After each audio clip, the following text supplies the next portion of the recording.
account that is specifically geared toward beginner wives. And I've been doing that for about 3 years.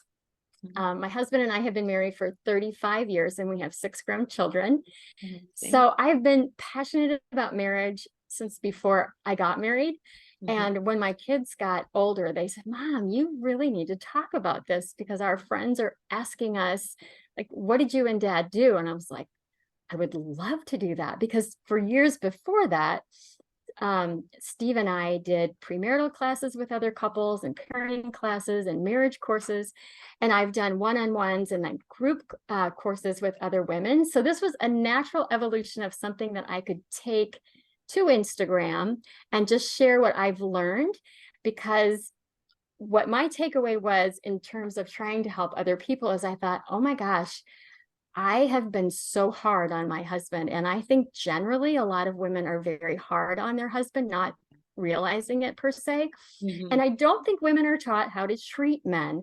So that's another thing I'm trying to do, is talk about what that means to treat a man well. Yes. Yeah. I've been seeing a lot of just social media. You can share anything these days. And I've been seeing a lot of women sharing like how frustrated they are with their husband, not realizing the impact of that, or like what mental space they're coming from. I think it's detrimental. But so tell me a little bit more about, what does it mean to treat a man well? Great. Well, what does it mean to treat a man well? First off, it's realizing that he's not your girlfriend. And I think when we first get in a relationship with a man and we are their girlfriend, we're doing really well because we are showing them respect and we're making them feel good about themselves. We feel good about ourselves.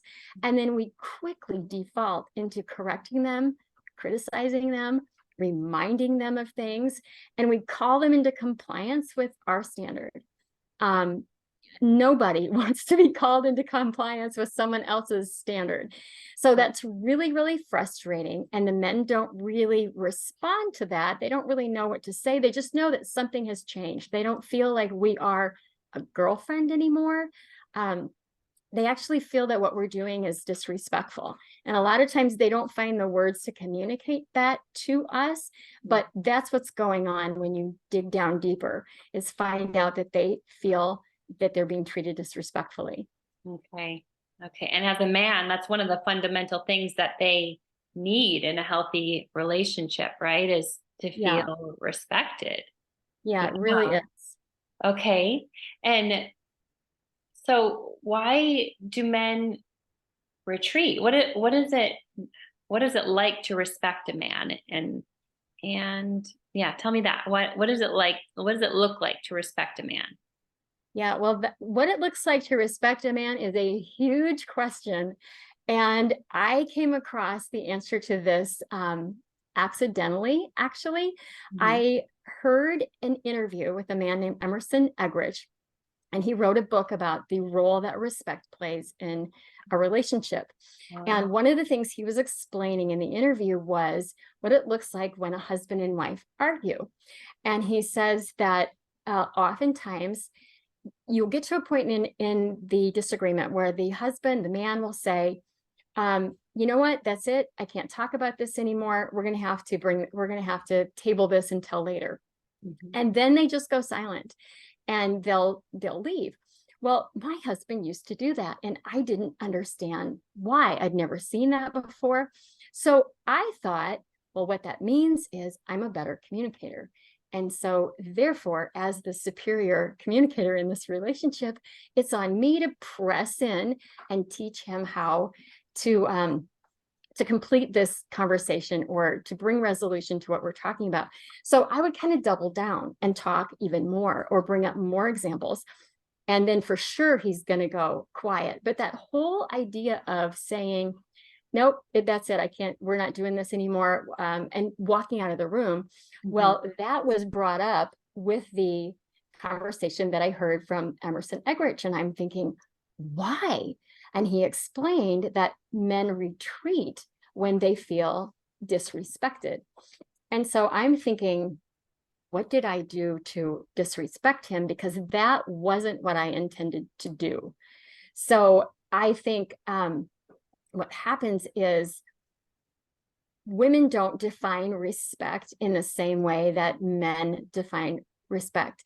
And so women don't know that they're being disrespectful because we don't look at it in the same way. So I defined respect in this way. And I think women generally define respect as something that you give to someone when they've accomplished something really significant. You know, it would not be a question at all that I would have respect for an Olympic athlete and what he did in the arena, or I might have respect for someone who achieved, you know, a doctorate or something. Like, wow, that's really hard work. But to show my husband respect for, let's say, getting up and going to work every day and working a 40-hour job, I'm thinking, well, I'm doing the same thing. Like, how is that respect worthy? Everyone's doing that. And yet men define respect more as somebody, more as you're competent to do the job. You're capable of doing the job. You don't need to remind me of what to do. I've got this. And they trust one another to get things done. That's respect. So when we challenge them and act like they need our help, then they feel disrespected. And coming to understand that took me several years. And in the meantime, I was very hard on Steve, correcting him much more than I care to admit. Okay. Yeah. That makes sense. And that's such an eye opener right there. Wow. Okay. And so why do men, well, why do they get angry when we don't fail to realize that, right? They get angry and they retreat and yeah, that's, so you might see one of two things and see when, if you wonder if you're being disrespectful to your husband, two indicators can be: one, that he might just say, he might table a conversation and say, we need to finish this later, and just go silent. And another is he might get angry. And if you wonder why he's getting angry out of the blue, a great thing to do is to step back and think, what might have happened where he felt disrespected? And one thing I think is can be the culprit is using the words always and never when you're in an argument. So you're arguing, you say, honey, you always come home late, or you never help with the kids. So both of those are accusations, and both of them negate everything he's doing.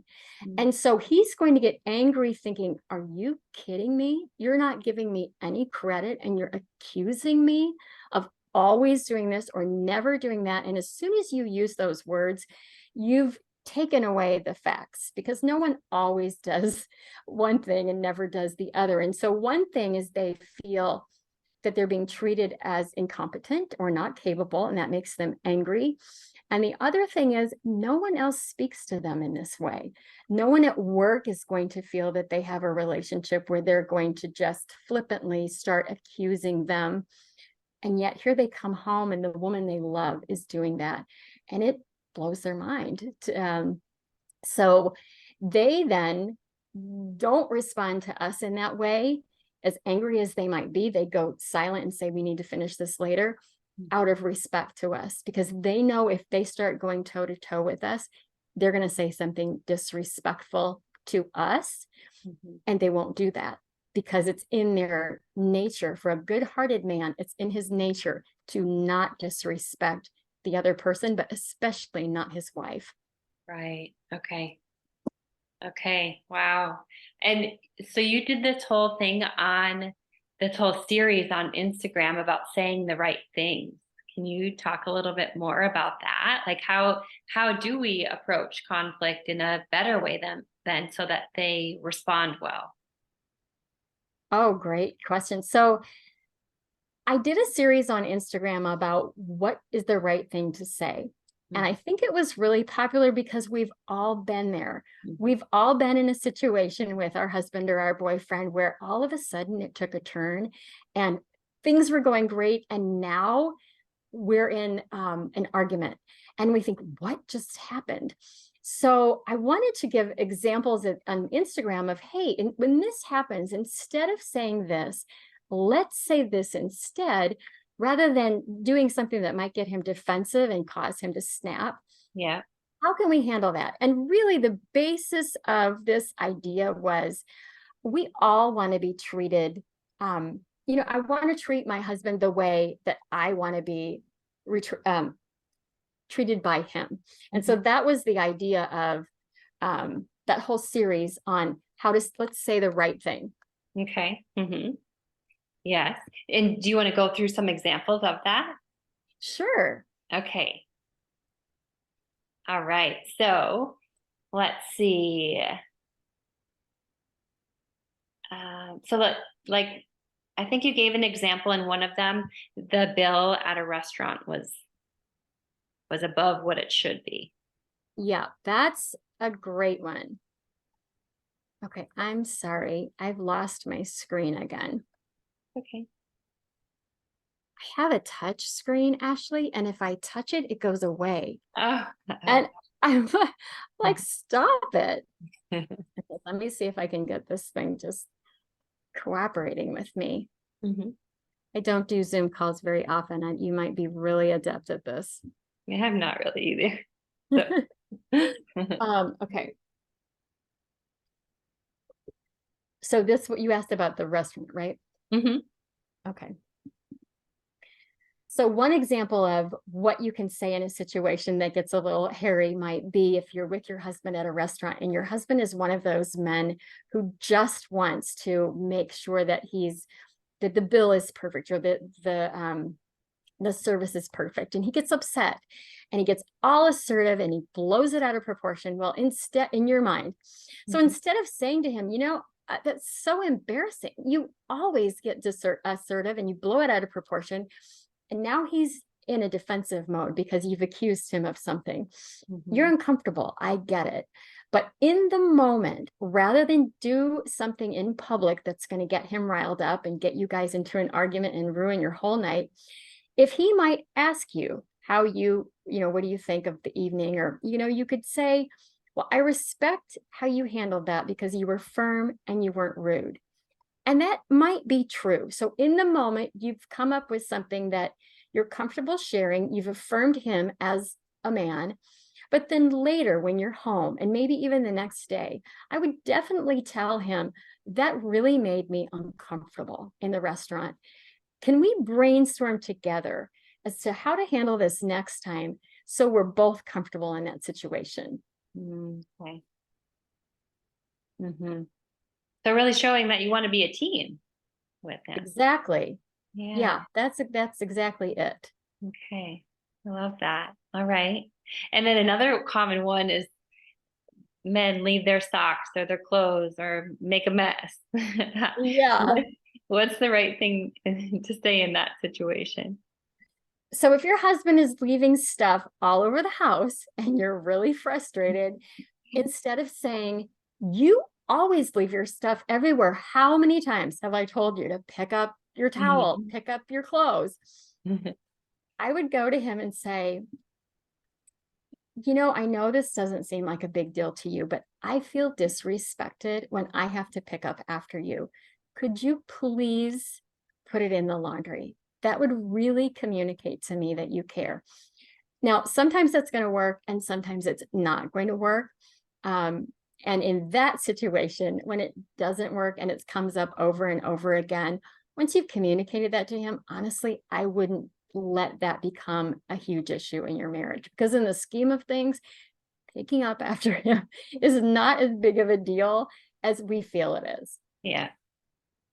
So it's just some things you got to let go in a relationship, and that's Yes, yeah, absolutely. And don't harp on it and bring it up over and over again, because some things aren't going to change and it's okay.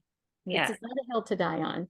hmm I like that perspective because certainly they're going to feel the same way about us about certain things too, and it's not about they Oh, say Ashley, that's a great point. Yes. yeah. Yeah. When I pause and think, okay, well, my husband gives me grace in this area. He doesn't walk around and correct, how I have or haven't cleaned the kitchen. So hmm what am I doing? Right. Yeah. Yeah. So just a little perspective adjustment. Yeah. Okay. And then what about if you've asked him to do something multiple times and he still hasn't done it?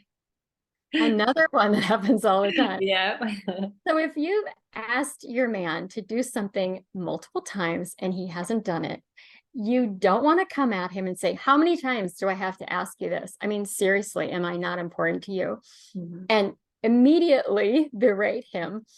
Um, I know that a lot of times my husband has a lot on his mind, and I try to tell myself, okay, this is not personal. Um, for whatever reason, sometimes I honestly will just default and say, honey, could I borrow your big, strong muscles? Could you help me move this dresser?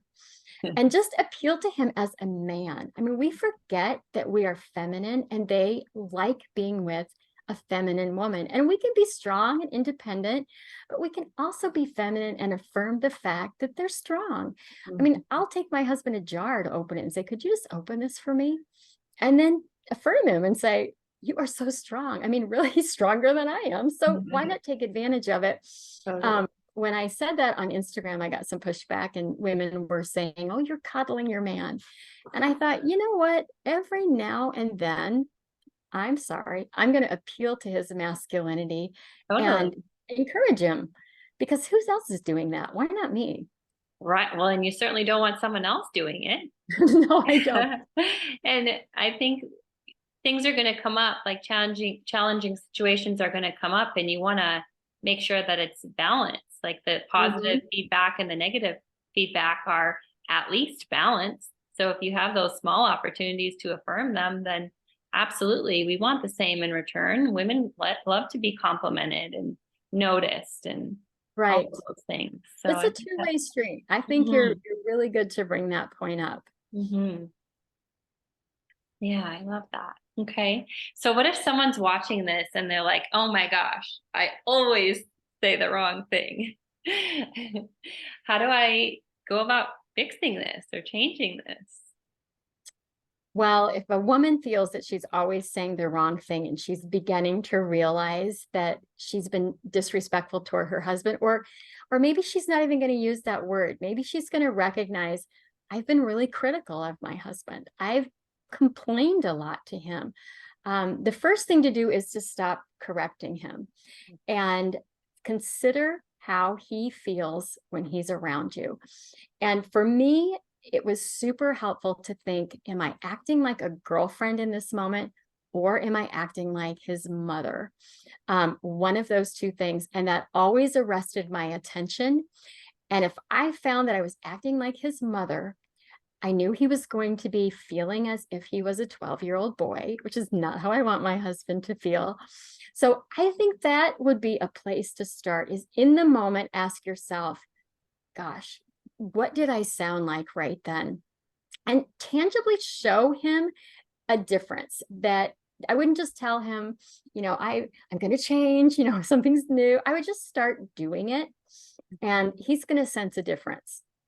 Mhm. Okay. Yeah, and don't make a big announcement. Just Right. yeah, let your actions speak louder than the words. Yeah, absolutely. Okay. All right. And what if you know that you really hurt him? How do you approach that?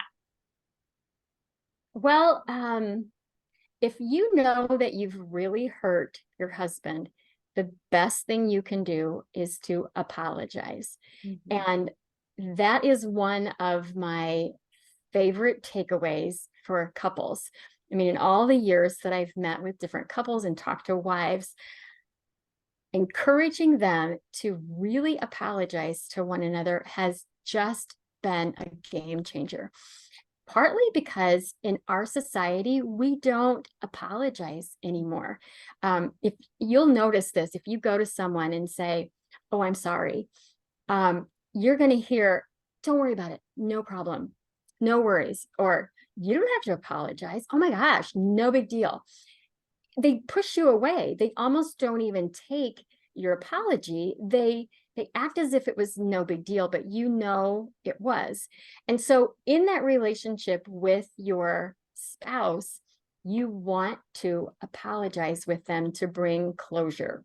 And there's 3 different steps to apologies that I really try to implement, that we implemented in our marriage, that were really helpful. Mhm. Okay, let's hear it. Okay.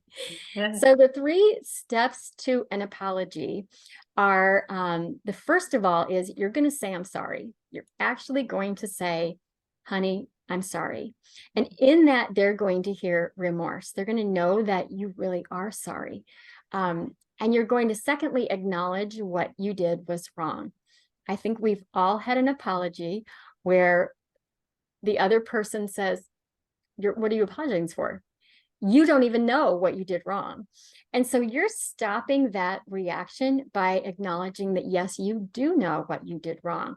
So let's say that you compared him to his father and he got really angry. Then you would say, honey, I'm sorry. I should not have compared you to your father. So you're saying you're sorry, and then you're acknowledging what you did was wrong. And then to really bring it full circle, to really bring closure, you're going to say, would you please forgive me? It's very humbling, but it really restores the relationship, because the humbling part is you're asking them to forgive you. Mhm. And that can make a couple very uncomfortable if they haven't done it before. Mhm. But when it's worked out in a marriage and in a relationship, it's so freeing because it lets you move on without looking back. Yeah. And I think another thing, let's say a couple has their discomfort level with saying, would you please forgive me? Another thing you could say to get started with that is, could we please put this behind us? Which is really the same thing. You're asking them, can we put it behind us? And would you please not bring it up and hold it against me again? Exactly. Yes. Yeah, because I think it's so common for people to bring things up from the past because they haven't fully let it go. And then the other person blows it off like, I've already said I'm sorry. What else do you want me to do? So Exactly. I love how Which is that, a whole new argument. You're just bringing up another argument. yes. Yeah. Yeah. So it does close the loop, it seems like. So you can both feel acknowledged and move forward. I love that. Okay. That's really powerful.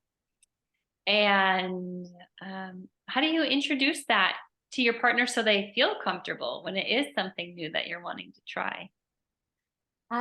So if you've heard this message and you're wanting to implement apologies, I would start modeling it yourself. So if you like this idea and you want to see where apologies go next time something happens and it's on you to apologize, I would do what you're comfortable with. I would say, I am so sorry that I did that. I am so sorry that I did whatever it was. And then if whatever you're comfortable with, could we please put this behind us?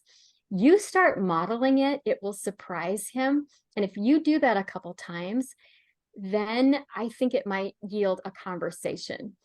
The other thing you could do is pick a time when things are going well between the two of you, and you could say, I heard something the other day about how to really bring closure when a couple when you've hurt one another, and I really like this idea. Can I just run it by you, because I want to do it?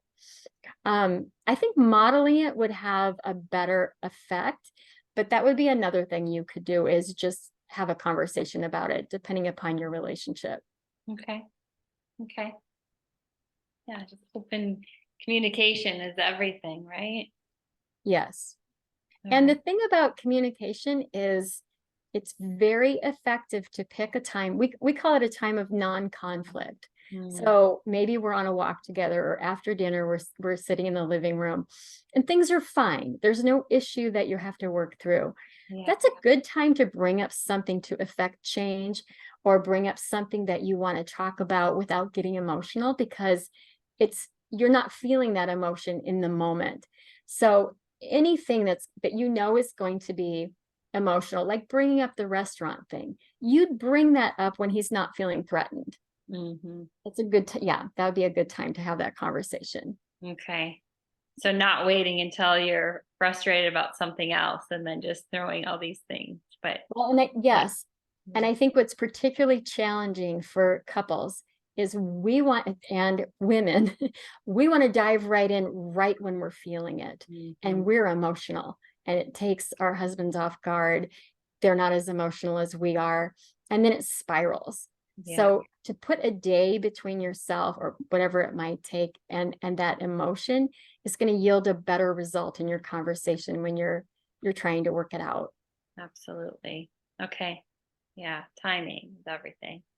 So Yes. helpful. Okay. And then any last words of encouragement to new wives or people who are already married and just want to enhance things a little bit, or anything else that you see as common that you want to share? Well, if I had to give one last piece of encouragement, I would encourage a wife to lean in and figure out the idea of respect, because the more I respected my husband, the more he relaxed around me. And I think that is so important. Um, and a key way to do it is to ask yourself, am I acting like his girlfriend or like his mother? And remember, you're going to have hard days. Marriage yields hard days. It yields hard weeks, hard months. You may even have a hard year. But in a traditional marriage vow, you say that I'm going to marry you for better or for worse, for richer or for poorer, in sickness and in health. Those hard days are going to happen, but just because it's hard doesn't mean it's not good. You're also going to have seasons of for better and for richer and for health, and recognizing that you may just be in a tough season can encourage you that it won't always be that way. I mean, after 36 years of marriage, it's not always that way. And it is worth it to put in the hard work and invest in one another. Just because it's hard doesn't mean it's not good. Absolutely. Yeah. So true. I love that. And it's helpful to hear it from you. Like, you're living it. You've been married for 36 years and have 6 children. So you went through all the things, and you obviously are happy and full of joy, and it's a beautiful thing. So thank Thank you so you. much for sharing. Yes. And then do you want to talk a little bit about, do you have something free to offer, and then how people can connect with you and Absolutely. yeah. So, what I thought would be really helpful to offer is a booklet that I wrote about respect. Okay. I recognize that that issue is hard to wrap your brain around. And I mentioned that I had heard this concept at an interview. It probably took me 2 years to really figure this out because I just couldn't figure. I'm like, what is he talking about? Respect. Like I said, my definition was vastly different than what I would call a male definition, and coming to grips with that, it took me a long time. So I know that some people are going to hear this, it's going to land in the wrong place, and they're going to say, she's crazy. I'm not disrespectful. Or the other thing is, we want respect too. And I am not saying that women, it's not important to women. It's important to both of us. Mhm. What I've found is we generally feel respected from our husbands because they're so naturally respectful toward us. We take it for granted. So I did write about it in a booklet, and I would love to share that. And hopefully it will um, parse it out better than I've been able to do in this interview. It'll just, there's more meat to it. Mhm. And I have a link. It's through the Beacons platform. And what you do is you put your name in there and your email, and then it will generate back to you the booklet digitally. Perfect. Well, I mean, I just want to say, I think everything you've shared here has been super helpful. But even so, I'll share a link to that Great. Thank with the you. video, and so people can easily access it. And then you're on Instagram. I am. And on Instagram, you can find me by Hey Beginner Wife. Okay. All right. Beautiful. Love Anything that. else? Love to have you follow.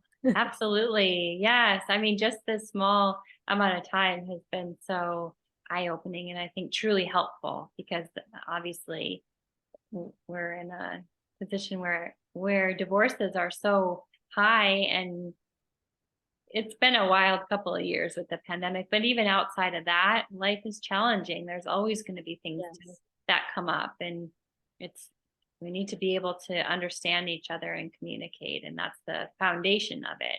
And with those tools, it's much easier to work through anything. So Right. Well, I know that your desire is to offer those tools to Mhm. people that follow you and to have those conversations and to help Mhm. them maybe move on from a relationship that didn't work to a Yeah, relationship that will work. absolutely. And that's mine too. I want people to embrace marriage and think it's something that they want for themselves and not to give Totally. up on it because there really are um I mean, we all have a good heart in the situation, right? It's just we miss each other. Mhm. I mean, and I mean like this kind of missing each other where you just woo. Right. And to have a voice out there saying you can prevent that or you can get Totally. through that. Yes. So I think we're both working toward that. Yep. Yeah, it's hard when emotions get in the way too. But Yeah. yeah, if we can just like understand where both people are coming through and coming from, and then come together to work through it. That's when the magic Perfect. happens. And I Yeah. just Well, thank you for having me. I thank really appreciate you so much. Yes, yes. I love what you're doing. And I really appreciate you sharing more with everyone. So, it. Great. Well, thank you. all right. You're welcome, Michelle. Mhm. All right. Take care. Have a great rest of your day. Okay, you too. Thank you.